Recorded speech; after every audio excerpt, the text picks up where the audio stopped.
I kind of have a love-hate relationship with nostalgia. I like nostalgia in terms of like video games. I just kind of got back into playing Tony Hawk's Underground recently, and so we're shredding it out on a little bit of Alcatraz, just like the good old days, man. But I want to talk a little bit more about it because I think that while nostalgia has a lot of like good fuzzy feelings, I think a lot of people are looking at it in a way that's probably not very healthy.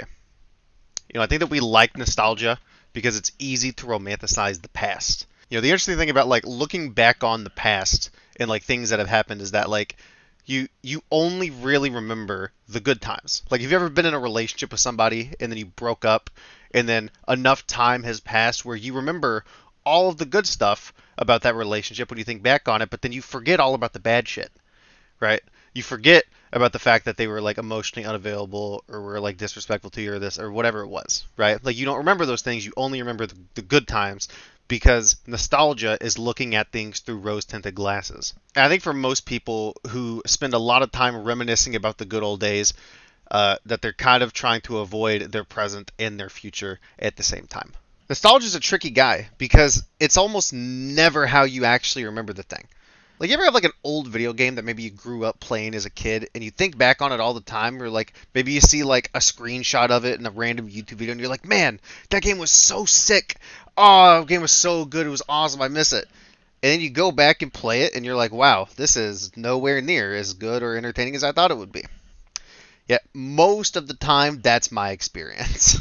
That's my experience, man. That's been my general experience with nostalgia is that I think that something is so good, like, oh, it was so much better back then, and then you go back and re-experience the thing and it's not as good as you thought.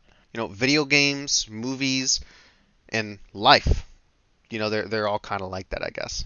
Another thing that I think about is how, like, I have a lot of friends, a lot of them from high school, people that I used to be really really tight knit with, and every time that I talk to those people, they basically all they ever want to do is they want to talk about their past. And I think a reason for that is because like people generally tend to avoid the future.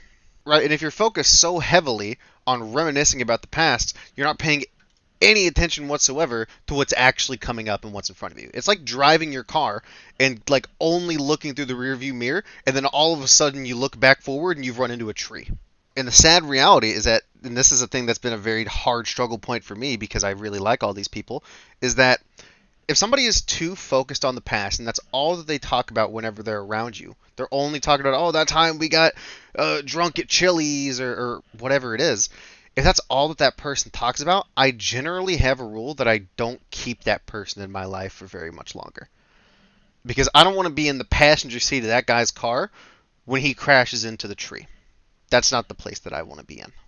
Now, that's not entirely to say that I think nostalgia is like this evil thing that you should like you never look back on the past. Like, no, like your past is a good place to look for lessons. And so one of the things I like to see the past for what it is, and I try to remove those rose tinted glasses as best as I possibly can.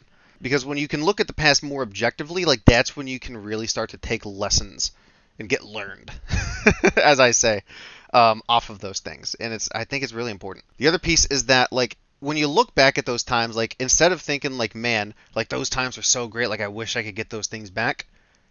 I know that I want those experiences, and so I try to like look towards the future into making more memories like that and not being hung up on all the old ones. And I'll open up to you a little bit here.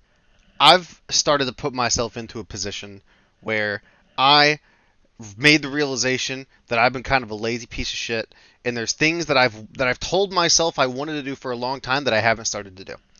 And so being very very mindful of like my time and the way that I spend it to build a future that I want instead of living in a present that I'm not happy with has been a really big pivotal point in my life over the past couple of months. And I find that focusing on the future and what it is that I want to build is so much better than representing the past and being super hung up on that. Because the past is set in stone. It's written into gospel. You can't go back and you can't change any of that. But your future is less like a rock that you took out of old Aunt Gertrude's fucking flower garden, and it's a lot more like Play-Doh.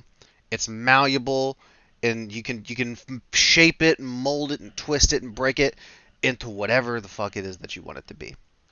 And I think that if I'm looking at it from a perspective of leverage, where what gets me the most out for the time that I put into it, Banking on the future generally has a track record in my case of having that be the case. I generally get more of the things that I want when I focus on the future and don't say so nostalgic on the past. You might disagree. Let me know in the comments below. My name is Daniel Boomhauer, and thank you guys for watching. I'll see you later.